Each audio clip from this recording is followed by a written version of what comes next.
The erroneous idea that Ibid is the author of the Lives is so frequently met with, even among those pretending to a degree of culture, that it is worth correcting. It should be a matter of general knowledge that CF is responsible for this work.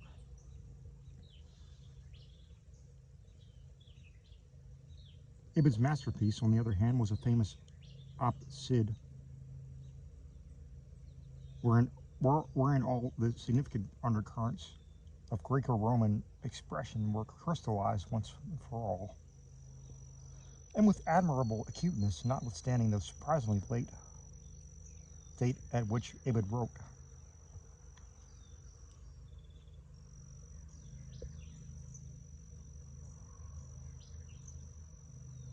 There's a false report, commonly reproduced in modern books prior to von Schweinkopf's monumental Geschichte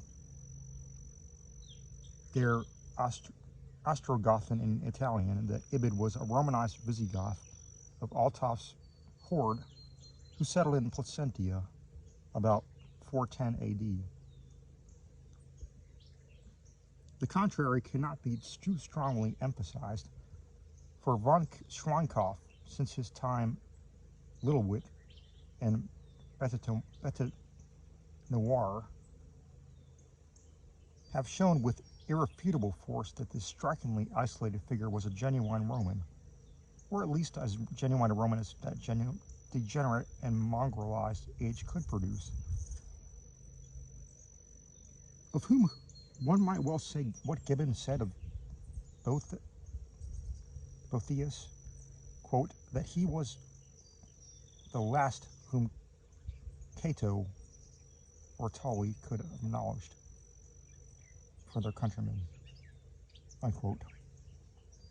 He was, like Boethius and nearly all the eminent men of his age, of the great Anician family, and traced his genealogy with much exactitude and self-satisfaction to all the heroes of the Republic. His full name, his long and pompous according to the custom of an age which has lost the trinomial simplicity of classic Roman nomenclature, is stated by von Schweinkopf to have been Caius, Anicius, Magnus, Furius, Camillus, Aemilanus, Cornelius, Valerius, Pompeius, Julius, Ibidus, though Littlewit rejects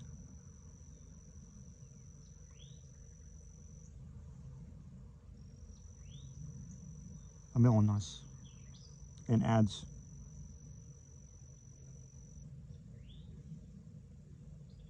Claudius, Decius,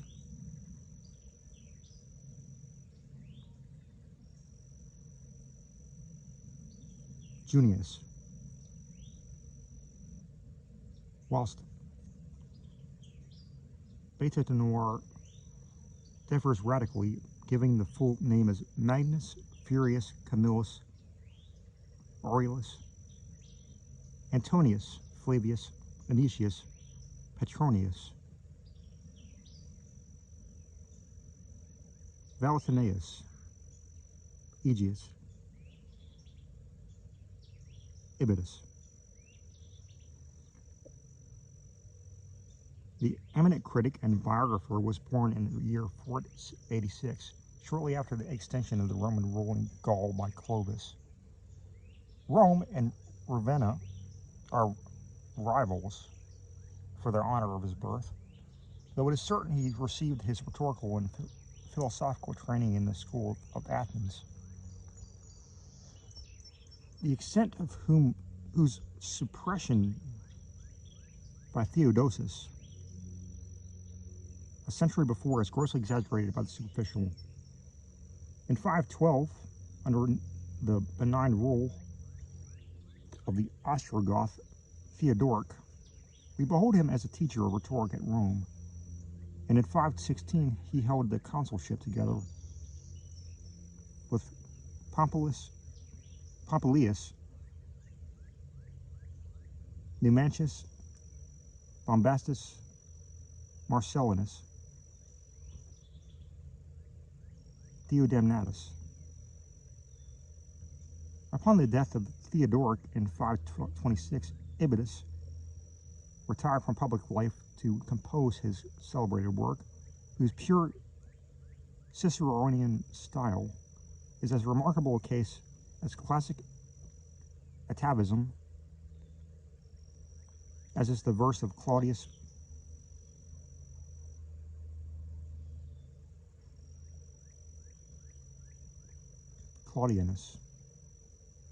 who flourished a century before Ibid. But he was later recalled to scenes of pomp to act as a court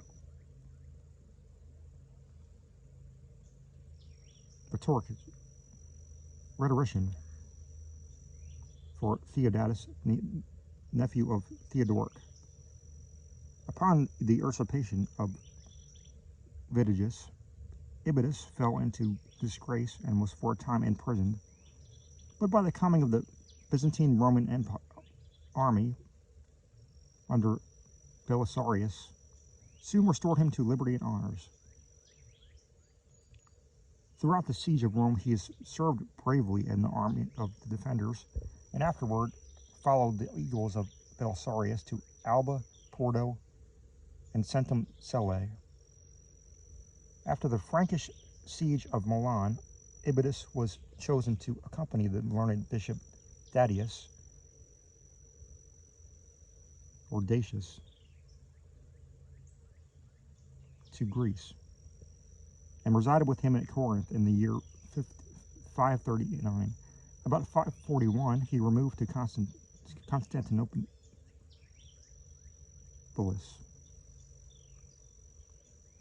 where he received every mark of imperial favor both from Justinianus and Justinus II. The emperors Tiberius and Maurice did kindly honor to his old age, and contributed much to his immortality, especially Maurice, whose delight it was to trace the ancestry to old Rome, notwithstanding his birth at Arabiscus in Cappadocia. It was Maurice who, in the poet's 101st year, secured the adoption of his work as a textbook in the school of the empire, an honor which proved a fatal tax on the aged rhetorician's emotions, since he passed away peacefully at his home near the church of St. Sophia on the 6th day before the calendus of September, A.D. 587, in the 102nd year of his age. His remains, notwithstanding the troubled state of Italy, were taken to Ravenna for interment, but being interred in the suburb of Class,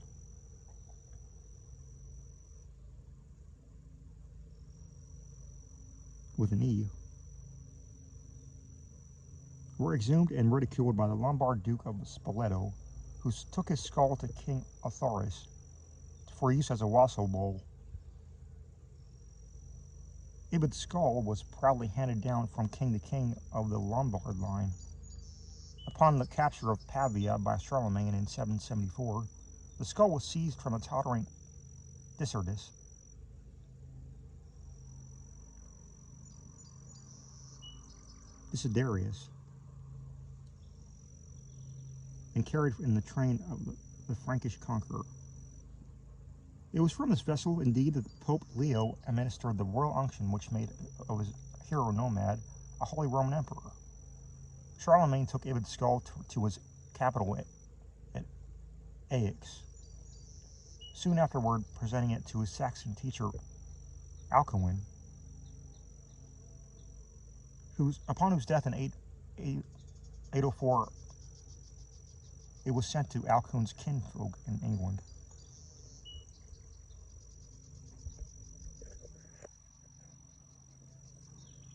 William the Conqueror, finding it in an abbey niche where the pious family of Alcuin had placed it, believing it to be the skull of a saint,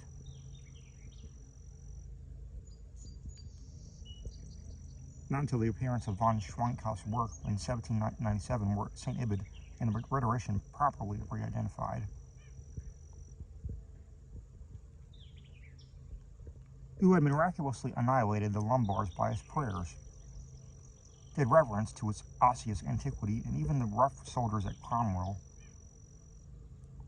Upon destroying Ballylough Abbey in Ireland in 1650, it having been secretly transported thither by a devout papist in 1539, upon Henry VIII's dissolution of the English monasteries, declined to offer violence to a relic so venerable.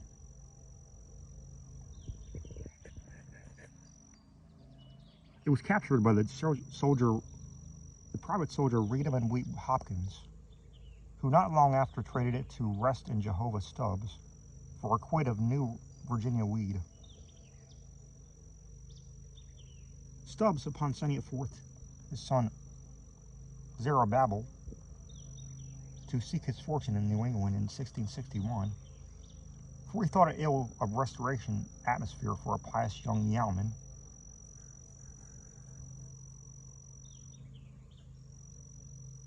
gave him St. Ibid's, or rather Brother Ibid's, for he abhorred all that was popish. Skull as a talisman. Upon landing in Salem, Zerubbabel set it up in his cupboard beside the chimney, he having built a modest house near the town pump.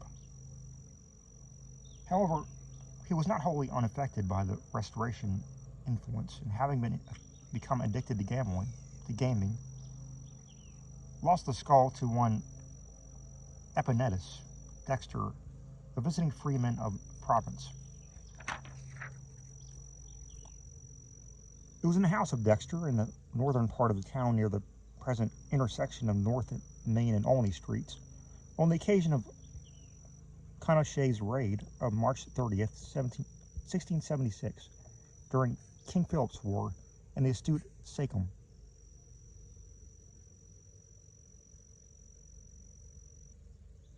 Recognized it at once as a thing of singular venerableness and dignity, sent it as a symbol of alliance to a faction of Pequots in Connecticut with whom he was negotiating.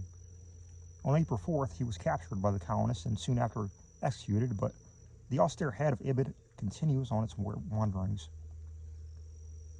The Pequots, now enfeebled by a previous war, could give the now stricken Narragansetts no assistance, and in 1680 a Dutch fur trader of Albany, Petrus van Schack, secured the distinguished cranium for a modest sum of 2 guilders. He, having recognized its value from the half-effaced inscription carved in Lombardic minuscules, paleography, it might be explained, was one of the leading accomplishments of New Netherland fur traders of the 17th century.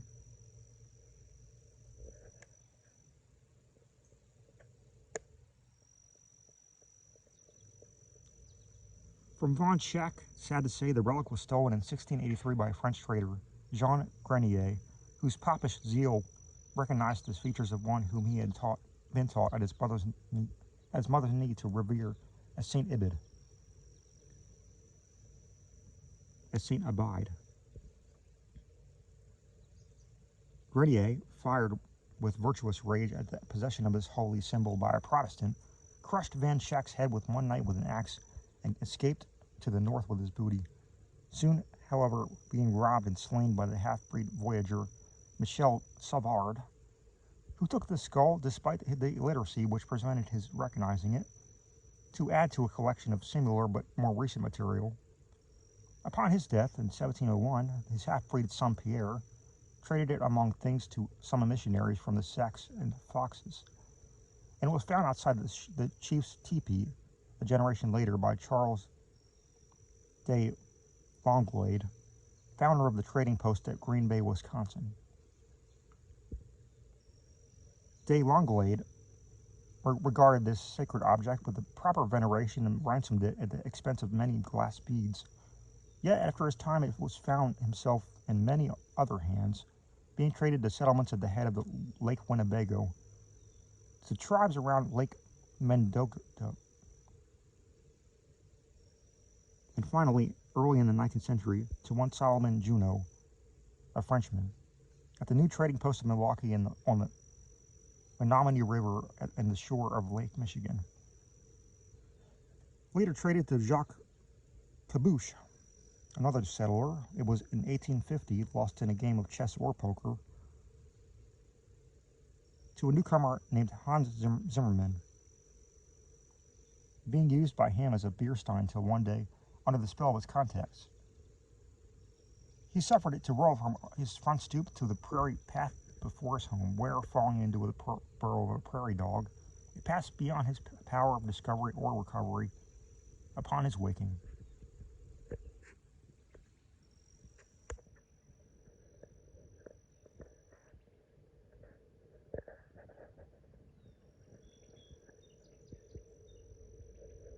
So for generations to the sainted skull of Caius, Anicius, Magnus, Furius, Camillus, Aemilanus, Cornelius, Valerius, Pompeius, Julius, Ibidus, consul of Rome, favorite of the emperors, and saint of the Romish Church, lie hidden beneath the soil of a growing town. At first worshipped with dark rites by the prairie dogs, who saw it in a deity sent from the upper world, it afterward fell into dire neglect as the race of simple artless burrowers succumbed before the onslaught of the conquering Aryan. Sewers came, but they passed by. Houses went up.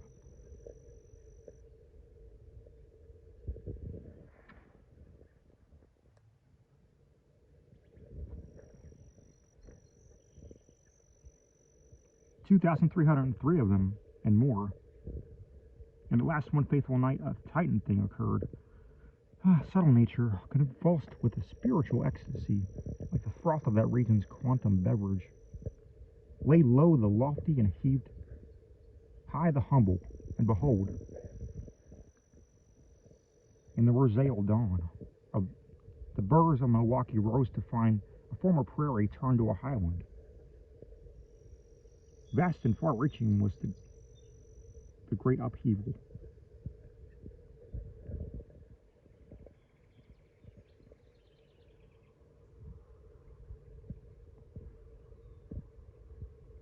Subterranean arcana, hidden for years, came at last to light, for there, filled in the rifted roadway,